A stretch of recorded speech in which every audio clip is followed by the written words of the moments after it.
The first thing Linda Carver stole from me wasn't land. It was the sound of a quiet morning. At 5:12 a.m., the scream of a metal grinder ripped through my bedroom window like a dentist drill chewing through bone. I woke up before my alarm, before the sun, before the coffee maker clicked on, already tasting that hot metallic bite in the back of my throat.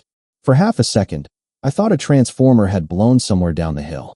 Then my phone lit up on the nightstand with 3 security alerts from the East Gate. I rolled over, thumbed the screen open, and there she was. Linda Carver, president of the Cedar Hollow Estates HOA, standing on my private gravel road in a white quilted vest, oversized sunglasses pushed into her hair, one hand wrapped around a stainless steel travel mug, like she was waiting for valet parking instead of committing trespass before breakfast.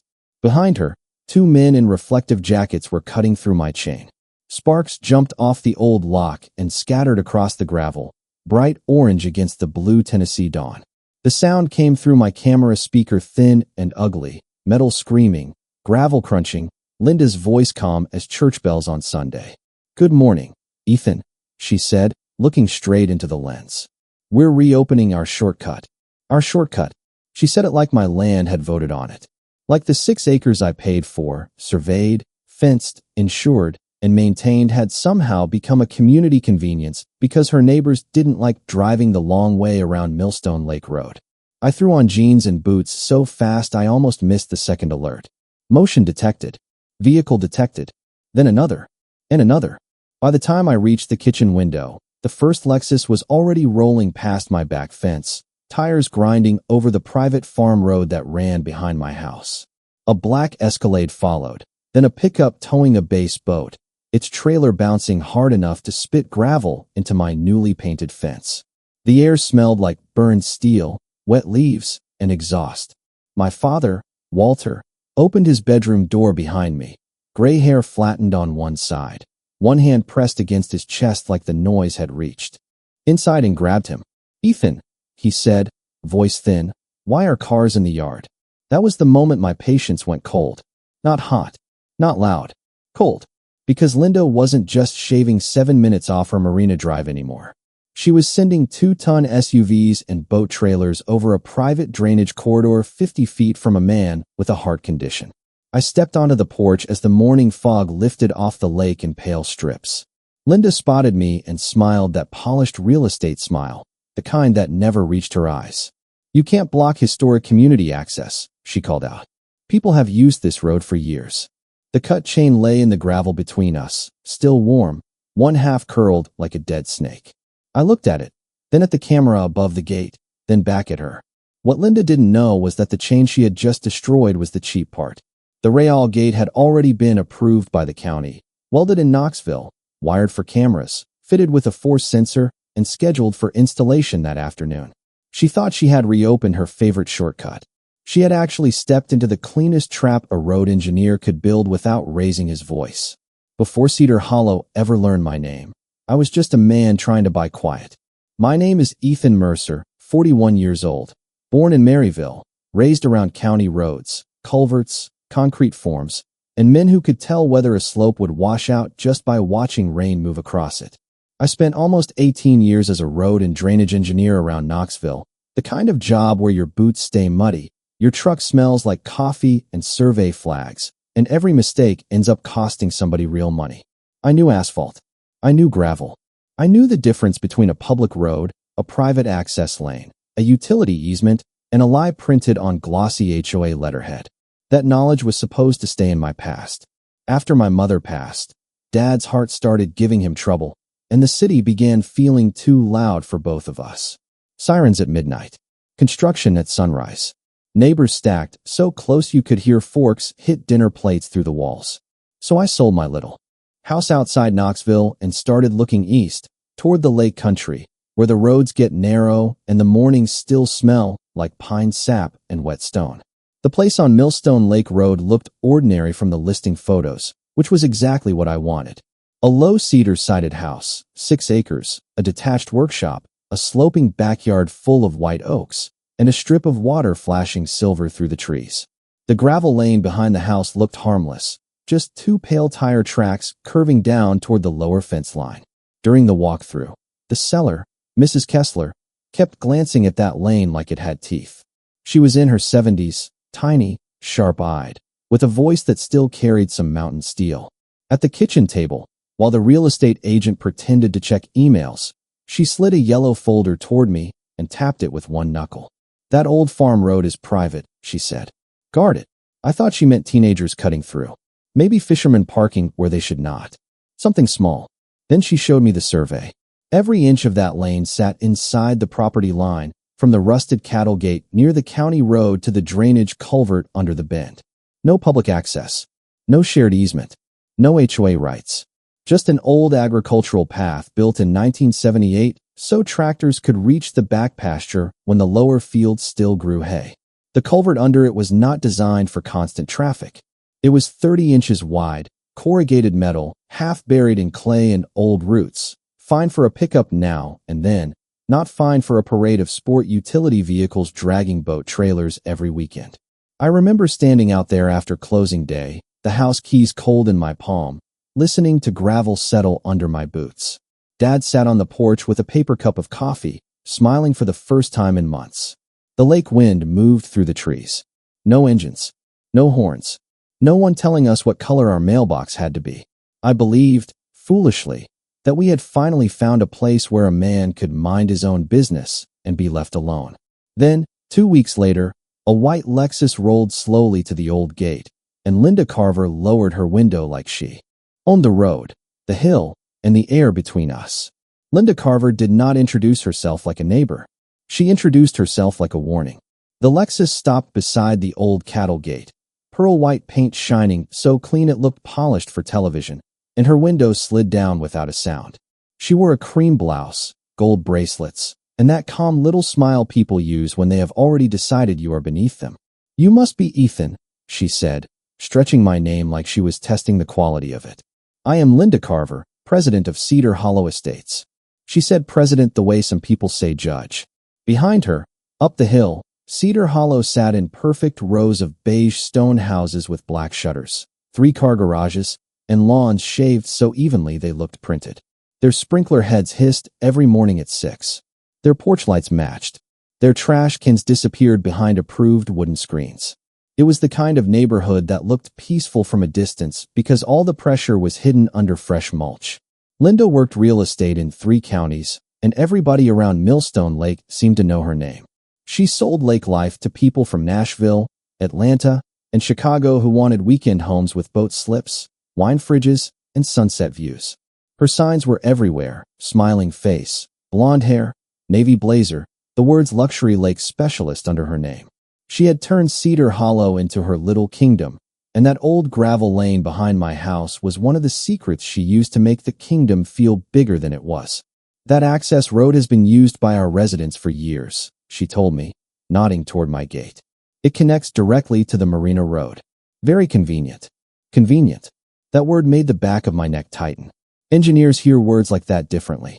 Convenient usually means somebody skipped the hard part, ignored the map, and left the bill for the next person. I told her calmly that the lane was private property, fully inside my deed, and not open for neighborhood traffic. Linda blinked once, then smiled wider. "I think you may be misunderstanding the culture here." "The culture, not the law, not the survey. The culture." She explained that Mrs. Kessler had always been cooperative, that Cedar Hollow families had come to rely on that route, that emergency vehicles might need it someday, that blocking it could affect property values. Each phrase came wrapped in honey, but underneath it I could hear the metal edge. I said if emergency access was the concern, the county could contact me directly. Her bracelets clicked softly against the steering wheel. "You bought next to a community, Ethan. That means you cooperate with the community." I remember the smell of her perfume drifting through the window, sharp and expensive, fighting with the honest smell of lake mud and pine needles. Dad watched from the porch, one hand resting on his cane.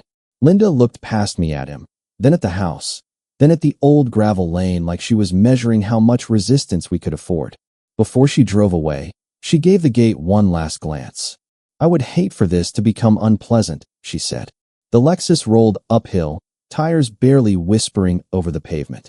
I stood there with the survey folder under my arm, listening to the insects buzz in the ditch, already understanding what Mrs. Kessler had tried to warn me about.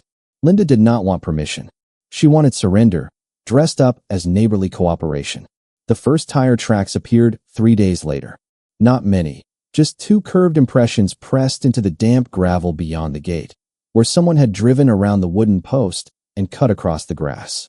I found them at sunrise while the lake was still covered in fog and the porch boards were cold under my boots. The tracks were wide, clean, expensive tires, the kind fitted to luxury sport utility vehicles that never touched mud unless a landscaper cleaned it off afterward. I followed them down the lane and saw where they had crushed the edge of the ditch, bending weeds flat and leaving clumps of clay on the stones. That was Linda's first test. Not a war cry, not a lawsuit, just a quiet little trespass to see if I would swallow it. I put up a red and white private property sign that afternoon, bolted it to a pressure-treated post, and added a chain. Across the old gate, the metal links felt solid in my hands, cool and honest. By the next morning, the sign was tilted sideways, one bolt missing, the bottom corner scraped like someone had tried to twist it off with a crowbar. At 9:15, my mailbox held a white envelope from Cedar Hollow Estates. Even though I did not live in Cedar Hollow and had never signed a single HOA covenant in my life. The paper smelled like fresh toner and office perfume. Notice of community access obstruction, it read. $500 per day until I restored historic circulation to the marina corridor. I read that sentence twice at the kitchen table while Dad stirred oatmeal slowly across from me. Historic circulation. Marina corridor. Linda could make theft sound like urban planning. I called the number on the letter, and her assistant put me on hold to soft piano music for 7 minutes before Linda finally answered. She sounded pleased. "Ethan, I was hoping you would reach out before this escalated." I told her the road was private and the fine was meaningless. She sighed like a disappointed school principal. "Your attitude is going to make this very difficult." That weekend, the trickle became a stream. A blue pickup rolled through at 7:30 Saturday morning with 2 kayaks strapped to the roof. Then a silver Tahoe with beach towels hanging out the back window. Then a golf cart full of teenagers laughing as they bounced over the gravel like they were at a campground. Dust lifted behind them and drifted into my yard, coating Dad's porch chair, the window screens, even the tomato plants he had been babying since April. Every engine sounded louder because it did not belong there. Every crunch of gravel felt like a hand opening my front door without knocking. I stood at the bend and waved one driver down, a man in mirrored sunglasses towing a jet ski. He lowered his window 2 inches. Cold air rolled out, smelling like leather seats and coconut air freshener. "Linda said this is community access," he told me. I pointed to the sign. He looked at it, looked at me, and shrugged. "Take it up with the board." The next afternoon, I found my reflective marker post snapped in half, bright orange plastic lying in the grass like broken pencils. 2 days after that, a delivery van followed its navigation app straight through my property because Linda had apparently submitted the lane as a Cedar Hollow connector route. That was when the shortcut stopped being an annoyance and became a machine. Linda had fed it maps, neighbors, fines, rumors, and entitlement, and now it was running on its own momentum. Then came the pickup with the base boat. It hit the bend too fast, trailer bouncing, tires spitting gravel across the yard. Dad had just stepped off the porch to check the mailbox. The truck missed him by plenty of distance, but the blast of dust and noise froze him where he stood. His hand went to his chest. His cane slipped against the gravel. I reached him before he fell, and I could feel his heartbeat hammering through his shirt. The pickup never stopped. It just kept rolling toward the marina road like my father was another obstacle in Linda Carver's convenient little shortcut. By Monday morning, Linda had turned my private road into a public relations event. I saw the balloons first. Red, white, and blue ones tied to the cedar posts near my gate, bobbing in the lake breeze like somebody was opening a car dealership. Then came the folding chairs, the poster boards, the Cedar Hollow residents in tennis shoes and branded quarter zips, all gathered at the edge of my property with paper coffee cups and concerned faces. Linda stood in front of them like she was about to announce a school fundraiser, wearing a navy blazer, white jeans, and that same polished smile that made every lie sound rehearsed. A woman beside her held up a phone, live streaming to the neighborhood Facebook group. I could see the little red light from my porch. Dad sat inside by the window, pale and quiet, one hand resting near his pill bottle. The smell of burnt coffee filled the kitchen because I had forgotten to turn off the pot. Linda raised her voice just enough for everyone to hear. We are here today because one homeowner has decided to block a route that families, seniors, and emergency vehicles have depended on for years. The crowd murmured on cue. I walked down the porch steps with my survey folder under my arm, boots crunching over the same gravel their tires had been grinding into dust all week. My mouth tasted like copper, but my voice stayed level. This is private land, Linda. You know it is. She turned toward the camera instead of me. See, this is exactly the hostility I have been talking about. Hostility. I had asked people to stop driving through my yard, and she had turned me into the villain before breakfast. 10 minutes later, a county deputy pulled up, tires popping softly over the gravel shoulder. His name was Deputy Harris, mid-50s, calm eyes, the kind of man who looked like he had answered too many neighbor disputes to enjoy any of them. Linda reached him first. Of course she did. She handed him a laminated map before I could even speak. The map showed Cedar Hollow in clean blue lines, the Marina Road in green, and my gravel lane highlighted yellow with the words Established Access Route printed in bold across it. My property boundaries were faded, almost invisible under the highlighter. It was not a map. It was a magic trick. Deputy Harris studied it, then looked at my chain, my sign, the crowd, the camera phone, and finally me. Mr. Mercer, this might be something civil court has to sort out. Linda's smile sharpened. I opened my survey folder, but she was already talking over me, telling him about safety, tradition, elderly residents, boat access, property values, and possible emergency delays. Every phrase landed soft, padded, and poisonous. I showed him my deed. He nodded. I showed him the old survey. He nodded again. But nodding was not stopping the cars. Nodding was not protecting my father. Nodding was not putting Linda back on her side of the property line. For now, he said carefully, I would advise everyone to avoid escalating. That word followed me all the way back to the house. Escalating. As if the problem was my locked gate and not the people cutting around it. As if standing still while someone took 1 inch at a time made me reasonable. By sunset, Linda's video had spread through the Cedar Hollow group. One angry homeowner trying to trap an entire community, she called me. Comments piled up under it from people who had never met me, never read my deed, never smelled the dust in my kitchen after their shortcuts. Selfish. Dangerous. Not neighborly. Someone posted a picture of Dad's old truck and called our place an eyesore. That one sat in my chest like a stone. I closed the laptop and listened to the quiet tick of the kitchen clock, the hum of the refrigerator, Dad breathing slowly in his recliner. Linda had won the first round because she understood something ugly about people. Give them a shorter drive and a villain to blame, and most will not ask who owns the road under their tires. I looked through the window at the bent marker posts glowing faintly in the porch light. Then I pulled the yellow folder Mrs. Kessler had given me from the drawer, opened my old engineering laptop, and started digging where Linda had not expected me to look. County drainage records, permit denials, plat maps, archive planning minutes, and every listing she had ever used to sell Cedar Hollow's beautiful, convenient lake lifestyle. The first thing I learned digging through county records is that paper does not care how confident somebody sounds on camera.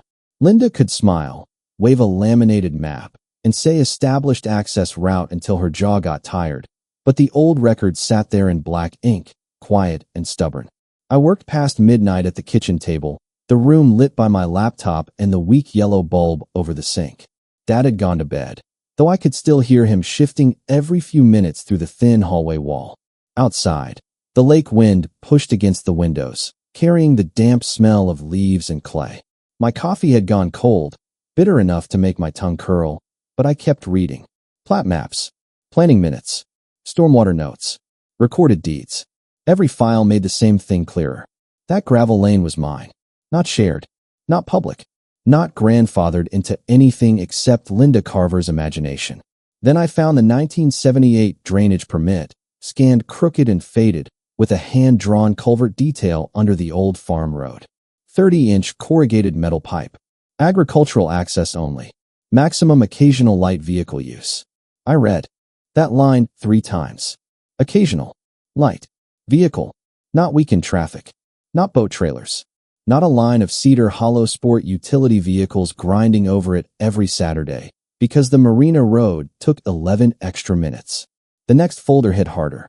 In 2009, Cedar Hollow Estates had applied to convert the old farm lane into a secondary community outlet. The county denied it.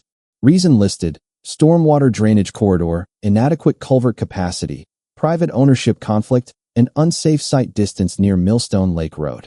There it was. For simple phrases that cut through every speech Linda had given. They had tried to make that road theirs before. They had been told no. And somehow, years later, Linda was pretending the denial had never happened. My hands were steady, but I could feel my pulse in my fingertips as I downloaded the file. Then I searched Linda's real estate listings. That was when the room went so quiet I heard the refrigerator click off. Listing after listing, beautiful drone shots of Cedar Hollow rooftops glowing at sunset, boats tied at the marina, families smiling on decks with glasses of iced tea. And there, buried in the description, repeated like a sales prayer: minutes from marina through private neighborhood shortcut. Another one said, exclusive lake access route. Another said, convenient resident-only passage to Millstone Marina. She was not just using my land. She was selling it. Not with a deed. Not with permission. With adjectives. The kind that raise a home price by $30,000 and disappear when a buyer asks too many questions. I printed everything. The printer chattered in the dark, page after page sliding warm into the tray. The smell of toner filled the kitchen, sharp and dry. By 1:30 in the morning, the stack beside me was thicker than Linda's smile. I had the original survey, the denied county application, the drainage permit, photos of broken posts, screenshots of her listings, video of cars crossing my land, and footage of her calling it community access before sunrise. But the last piece came the next morning when I walked the culvert with a flashlight and a steel probe. The fog sat low in the ditch. Water trickled under the road with a hollow metallic echo. I crouched near the outlet, pushed weeds aside, and saw the pipe had started to oval under the weight. The top seam was buckling. Clay had slumped around the edge. Fresh tire ruts pressed deep into the roadbed above it. A few more heavy trailers, one serious storm, and that whole bend could cave in or send water straight toward my lower yard. Linda had turned a private farm road into a liability and then invited half the neighborhood to drive across it. I stood there with mud on my boots and cold air in my lungs, watching brown water slip through the damaged pipe. For the first time since she started this, I smiled. Not because it was funny, because I finally understood the shape of the trap. Linda thought the fight was about convenience. The county records showed it was about safety, fraud, trespass, and a drainage corridor she had already been warned not to touch. I did not confront Linda the next day. That would have been exactly what she wanted. Angry men make bad witnesses, and I had spent too many years in construction meetings watching loud people lose to stamped paperwork. So I went quiet. Real quiet. The kind of quiet that makes entitled people think they have won.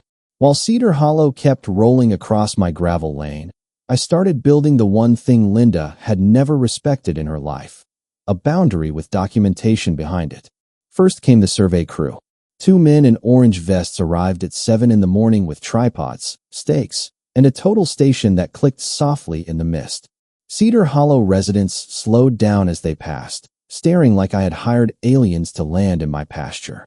The crew chief, a dry-voiced man named Calvin, drove fresh markers into the ground exactly where the deed said they belonged. Each strike of his hammer sounded clean and final. Steel into earth. Fact into rumor. He gave me a certified boundary survey by lunch, stamped, signed, and impossible to sweet-talk around. Then came the county permit office. The clerk behind the glass knew me from old road projects and raised an eyebrow when she saw the folder under my arm. Drainage issue? She asked. Trespass issue. Sitting on top of a drainage issue, I said. She read the 1978 culvert permit, the 2009 denial, and the photos of the buckled pipe. Her expression changed from bored to awake.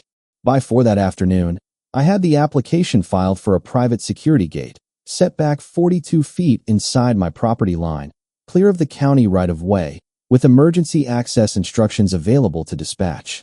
No obstruction. No public road conflict. No drama. Just a legal gate on legal land. The steel itself came from a welding shop outside Knoxville, matte black, 12 feet wide, heavy enough to make a statement without looking like a prison door. I had designed the mounting posts myself, not because I needed to, but because I wanted every bolt to tell the truth. The gate would sit past the old cattle entrance, beyond the survey marker, where even Linda's yellow highlighter could not pretend it belonged to Cedar Hollow. I added cameras. Not cheap doorbell cameras this time. 4,000-pixel resolution, night vision, license plate capture, audio where legal, motion zones mapped to the gravel lane. I added a small weatherproof box that logged impact force against the gate frame. If somebody pushed it, pulled it, rammed it, or tried to drag it open with a tow strap, the system would record the time, the force, and the video from 3 angles. Evidence, not emotion. That was the point. I hired a licensed contractor to install warning signs with exact wording from Tennessee trespass law. Private property. No through traffic. No easement. Recorded video surveillance. Unauthorized entry prohibited. The signs were not cute. They were not angry. They were boring, official, and beautiful. That evening, I sent certified letters to Linda, the Cedar Hollow Board, their management company, and the county sheriff's office. I included the survey, permit number, drainage findings, and a simple notice. Any future use of the lane without written permission would be treated as trespass and documented as such. Dad watched me seal the envelopes at the kitchen table, his glasses low on his nose. "You think she will read all that?" he asked. I pressed the last label flat with my thumb. "No, I said. I think she will ignore it in writing." The next afternoon, the welding truck backed into my driveway with a low diesel rumble. The smell of hot metal, wet gravel, and pine filled the air as the crew set the posts. Sparks snapped in short, bright bursts. Linda drove by once, slow enough for me to see her face through the windshield. Her smile was gone. By sunset, the new gate stood across the lane, black and silent, the permit number fixed to the inside post in a small silver plate.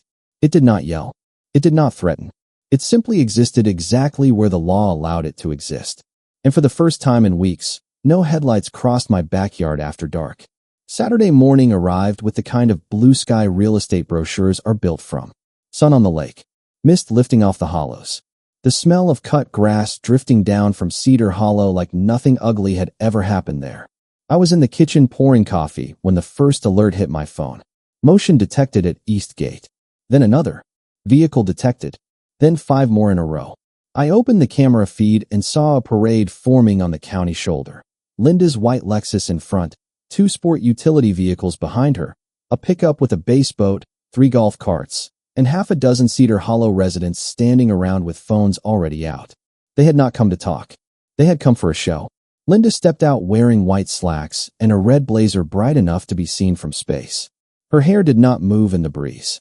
She walked up to the new gate, read the signs, saw the permit plate, and still pressed the call button like she was ordering room service. Inside the house, the chime sounded once. I let it ring. Dad looked up from his recliner. "Is that her?" "That is her," I said. "Good," he muttered. "Let her wait." Linda did not wait long. She turned toward her little audience and raised both hands. "This is exactly what I warned everyone about," she announced. "He has blocked established neighborhood access and trapped residents from reaching the marina." The base boat driver gave a theatrical shrug for the cameras. Someone in a golf cart shouted that they had reservations at the dockside grill. I walked down the gravel lane slowly, folder in one hand, tablet in the other. The gate stood between us, black steel catching sunlight along the top rail. It looked calm. I felt calm too, which seemed to irritate Linda more than anger ever could. "Open it, Ethan," she said. "No," I answered. That one word hit the air harder than any speech. Her smile cracked at the edges. "You are interfering with community safety." I held up the folder. "There is no community access here. You received the certified notice."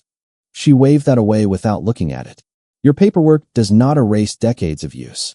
The county denial from 2009 says otherwise." That got her attention for half a second. Then pride took over. She pulled out her phone and called the sheriff's office, speaking loudly enough for her live stream to catch every word. "We need a deputy at Millstone Lake Road. A homeowner has installed an illegal barricade." While she talked, the pickup driver backed closer to the gate with the boat trailer still attached. I saw the tow strap before he unrolled it. Bright yellow nylon. Brand new. My camera saw it too. One above the post. One in the oak tree. One mounted low near the culvert. The impact sensor woke up on my tablet with a green light. Linda covered the phone with her palm and snapped at him. Just pull it open enough for people to pass. There it was, clear as church bells, recorded from 3 angles. The driver hooked the strap to the lower gate rail, climbed back into the pickup, and eased forward. The strap tightened with a dry singing sound. The truck's engine growled. Gravel popped under the tires. The gate did not move. Not an inch. The force meter climbed on my tablet, neat little numbers rising in blue. Linda's face went from confident to red to something close to panic, but she kept performing. See, she shouted. He built a dangerous obstruction. The pickup tried once more, harder this time, and the gate answered with a deep metallic groan that rolled through the trees like a courthouse door closing. Still locked. Still upright. Still legal. Then Deputy Harris pulled in behind the line of cars, lights flashing, but siren silent. The crowd went quiet so fast I heard water running through the damaged culvert beneath the bend. Linda rushed toward him, already talking. Deputy, thank goodness. He is blocking residents and creating an emergency hazard. I opened the gate remotely just wide enough for the deputy to step onto my side, then closed it behind him with a smooth electric hum. Linda stared at that like I had performed a magic trick. Deputy Harris looked at the strap still hanging from the rail, the warning signs, the permit plate, the cameras, then at me. I handed him the folder and played the clip on my tablet. Linda's voice came through perfectly. Just pull it open enough for people to pass. Deputy Harris watched it twice. His jaw tightened, not angry, just finished. Then he turned to Linda, and for the first time since I had met her, nobody was looking at me like I was the problem. Ma'am, he said, this is not a neighborhood access issue anymore. Deputy Harris did not raise his voice. That made it worse for Linda. Loud authority gives people something to argue with. Quiet authority just stands there and lets the facts fill the space. He asked everyone to step away from the gate, then took photographs of the tow strap, the warning signs, the permit plate, and the tire marks carved into my gravel. Linda kept trying to explain, but every sentence made the hole deeper. Residents have always used it. He is disrupting lake access. This is a misunderstanding. Deputy Harris only asked one question that mattered. Do you have a recorded easement? Linda's mouth opened, then closed. For the first time, her smile had nowhere to go. I handed him the certified survey, the 2009 county denial, the drainage permit, the listing screenshots, and the video of her standing at my old gate before sunrise saying she was reopening the route. The paper stack made a soft slap against his clipboard. It sounded small, but it landed like thunder. By noon, the county road supervisor was standing beside the culvert with a flashlight, tapping the buckled metal pipe with the end of a measuring rod. The hollow clang echoed under the roadbed. He looked up at the line of Cedar Hollow vehicles still waiting. On the shoulder, and shook his head. This should never have had through traffic, he said. That sentence traveled faster than Linda's live stream ever had. Within 48 hours, the county issued a written order confirming the lane was private property, not public access, not approved emergency access, and not safe for regular vehicle traffic without major drainage reconstruction. Cedar Hollow received notice that any continued use would be documented as trespass. Their management company suddenly became very polite. Their attorney, who had ignored my first 2 letters, called me sir 4 times in one conversation. The HOA board held an emergency meeting that Thursday night. I did not attend. I sat on my porch with Dad instead, listening to the crickets and the soft clink of ice in his tea glass.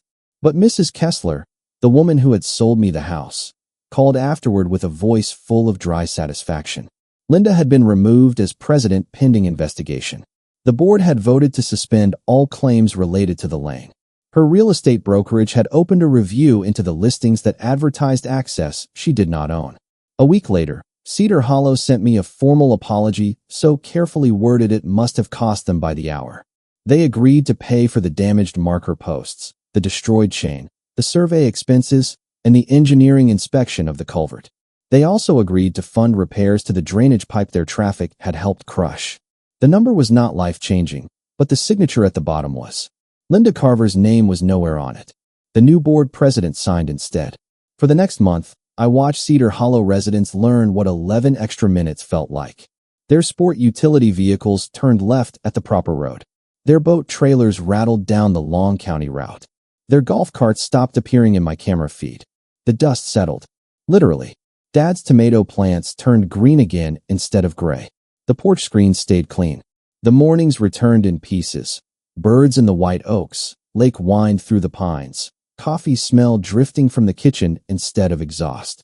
One afternoon, Linda drove past the county shoulder in her white Lexus, slower than necessary. She did not stop. She did not wave. She looked at the black steel gate, then at the silver permit plate, then straight ahead. The gate stood silent, clean, and square in the sun. No anger, no speech, no drama left to perform. Just a boundary she could not charm, shame, or highlight her into disappearing. Dad chuckled from his rocking chair and said, "That thing might be the prettiest fence I have ever seen." I looked at the old farm lane behind it, quiet for the first time since we moved in. The gravel was still scarred in places. The culvert still needed work. But the land felt like ours again. That is the thing people like Linda never understand. Justice does not always arrive with flashing lights and shouting. Sometimes it arrives as a stamped permit, a locked gate, and a road that finally remembers who owns it.